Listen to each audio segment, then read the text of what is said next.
Every game has a story of marvelous adventures, beautiful environments that just eat your soul up, and an urge to become something great.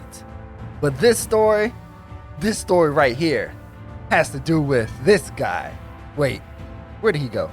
Right, there, this guy. Well, Big is what we call him, and how he dragged me into a world of pain, friendship, and a new purpose.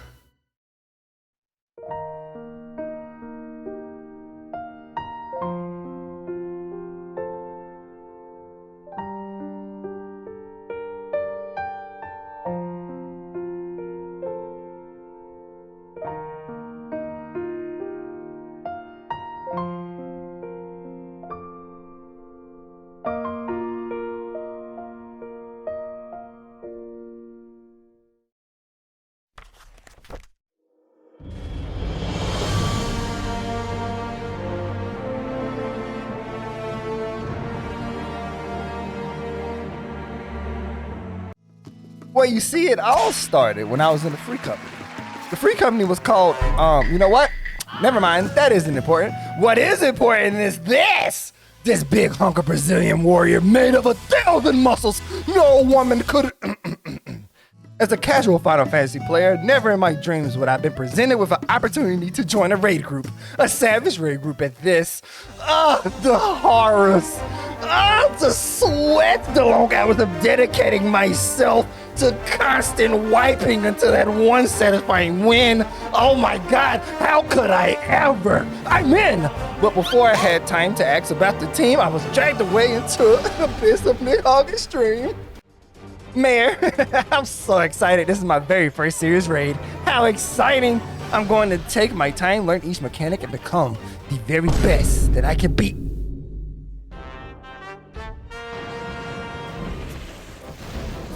Okay, so we died. Okay. All right, let's try this again. So, red is bad, and this means stack. Easy. All the training doing MSQ dungeons and trials to prepare me for this. Charge!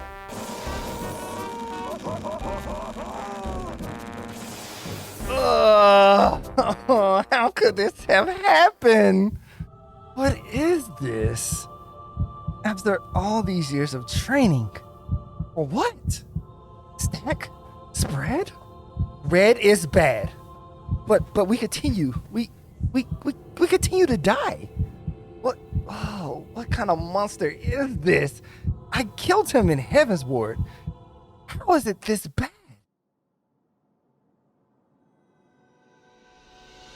All right, Static, listen up. Look, I get it. I know we've been here for 3 hours now, but I promise you, this pool is the one. This is the clear. Static, lift up your heads, sharpen your blades, and get thy armor prepared. Because tonight, we will feast on the dragon.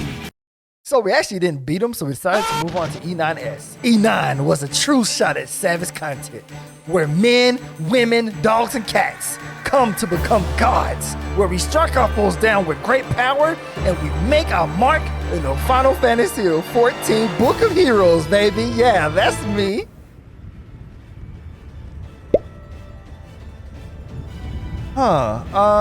So in case you were wondering how we ended up at E1 when we were just at E9, well, brambles are painful. Let me explain. See, the mechanic is where you're supposed to go to a certain spot and drop your seeds off here, team runs here, and crosses over here so no one dies. But we couldn't figure this out, so now here we are where the tier list begins, to get the knowledge and grit to come back and face our foes one day again.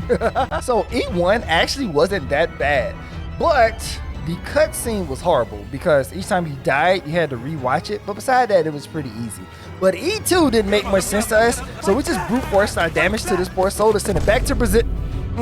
Back to where it came from. E3 was against Big Shark, Water, Lizard thing. What was his name again? Oh yeah!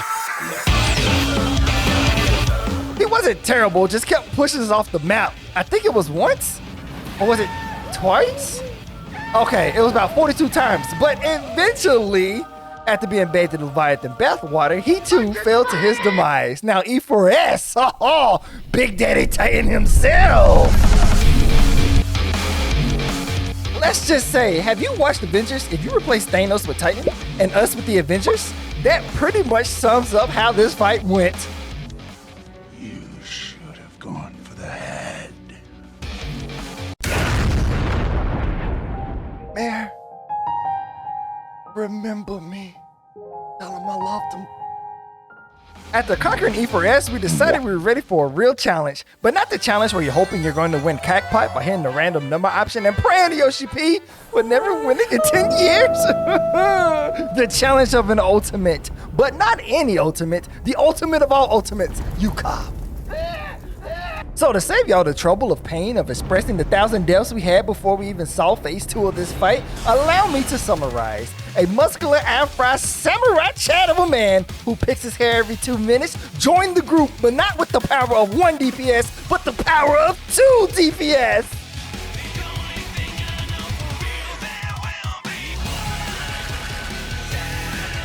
Well, until Twisters. Twisters.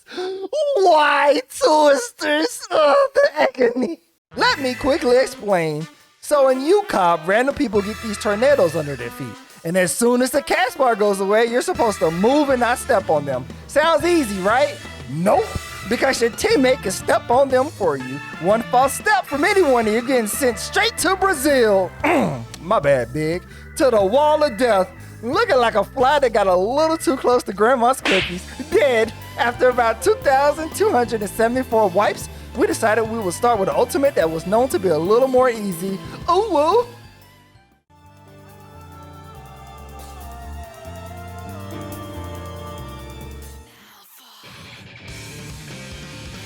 Uwu was a test of true will and determination, the feeling of progressing through phases as we got closer and closer to victory.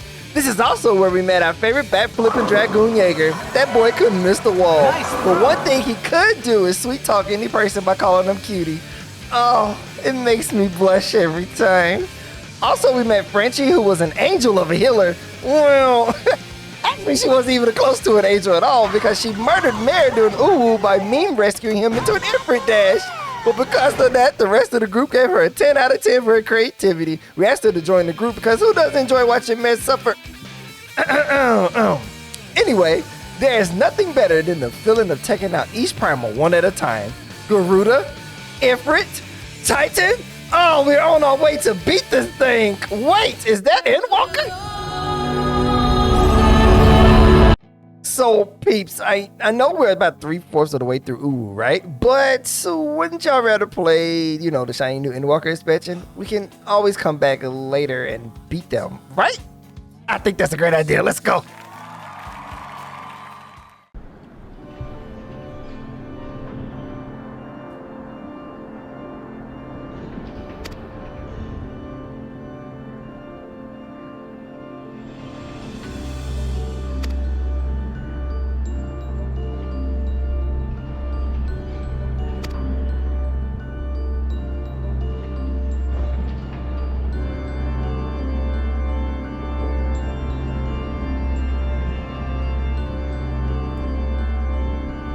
Well, hello there, familiars. How in the world did you get down here?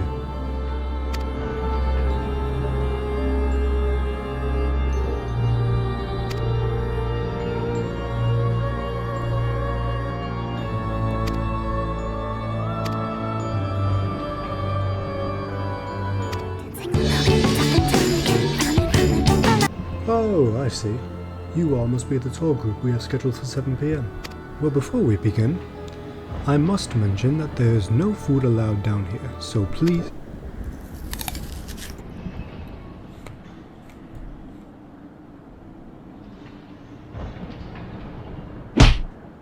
Food?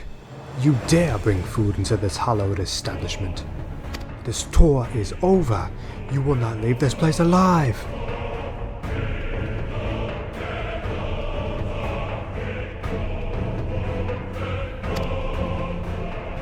We are finally here, current in-game content.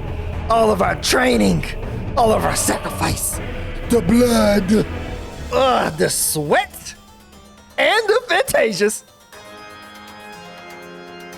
Don't forget about the tears that has led us to this very moment.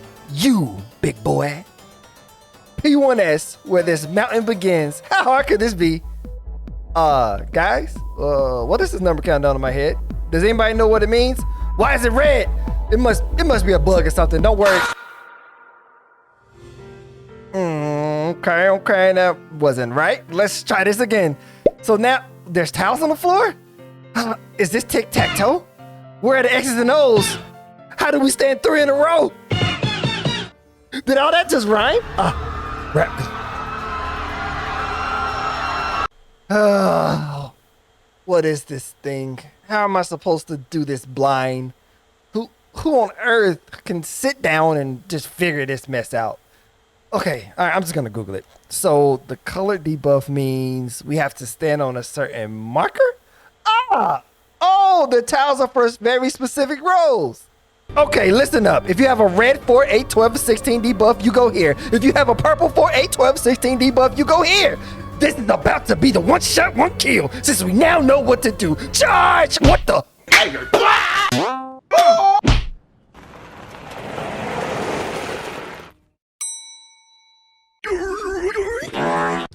After 3 days of progging, it is done. We finally did it. Very first current raid tier is complete. Good job, team. Hi, this is Mayor, the editor for the video. You may be wondering, who is this new person in the photo? You didn't do an introduction for them. And you're right, we didn't.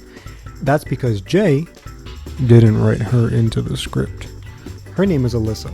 She's been a friend of the Static for a while and jumps out and in to help us out.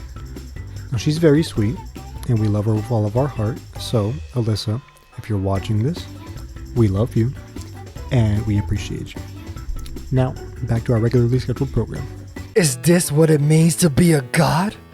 P2S is about to be a breeze.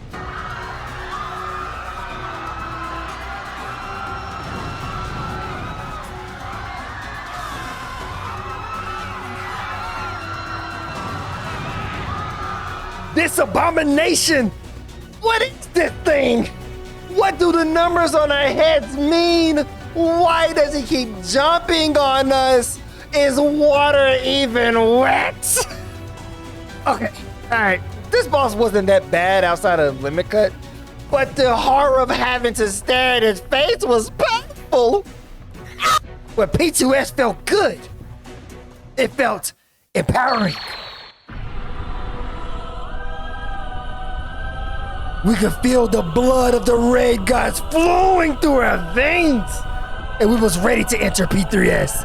Hyped, excited, and on top of the world.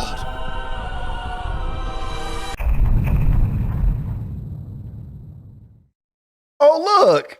Come on. This is a cute 3-headed bird. How bad could this be?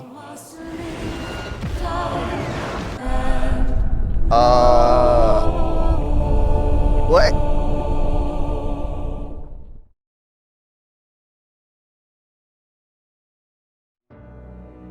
It's been 4 long weeks. The crew is tired, drained, and we're in despair. Some of us have lost our minds, or others have descended to a dark place. What is this monster? Why is this here? Everybody, gather around. I know we're all tired, broken, and beaten down, but we don't have much food left. And our potions are on the brink of extinction. The lockout timer is getting low, and we only got 1 shot to do this. With Spartans, this is where we hold them. This is where we fight. This is where they die. Are you with me, Spartans of Light? Huh, I got an idea. Come here.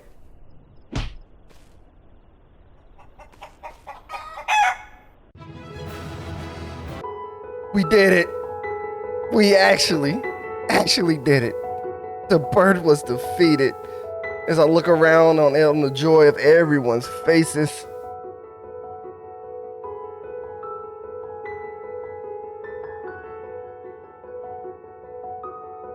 The peace has taken over this land. All the final flames begin to fade. The light of a new raid day is rising. But before we can take time to rejoice, one final boss stands in our way. Like a looming, breathing shadow down our neck, tempting us to enter his lair if we dare. We take up our arms once more, and we walk into darkness itself for our final test. Some call him Bat Daddy, others call him Vampire Bay, but his name echoes through the wind like a chill winter night. The battle was fierce, and we fought our way through Blood Drake. Tanks and healers, take tethers, DPS, take debuff. We overcame PNX. Lightning, get to the wall. Don't forget to spread. We battle our way through the orbs. Wait for your partner, and go. Water is safe. One more Blood Drake. One more PNX. One more limit break. As we watched his sparrows fall before us, it was quiet. We let out a sigh of relief. It was done. The battle is over. We can rest.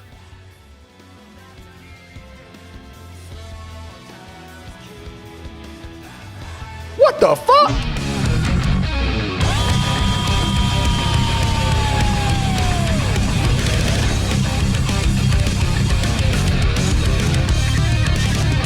Bring it, big boy. I know who I am. The moonlight lakes call me.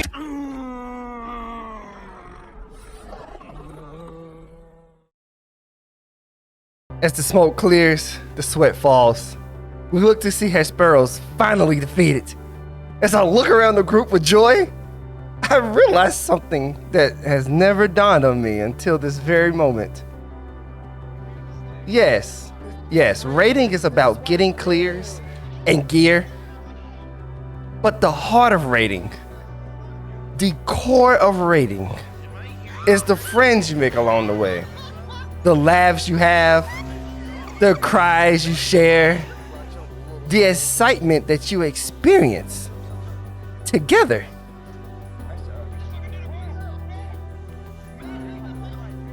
And even though some members' journeys led them into a new adventure, the friendships, the true friendships, never go away. And maybe that's what this whole raiding thing is about. The journey of making friends. Because I came into raiding with the expectation of just clearing, but I'm leaving this tier with so much more.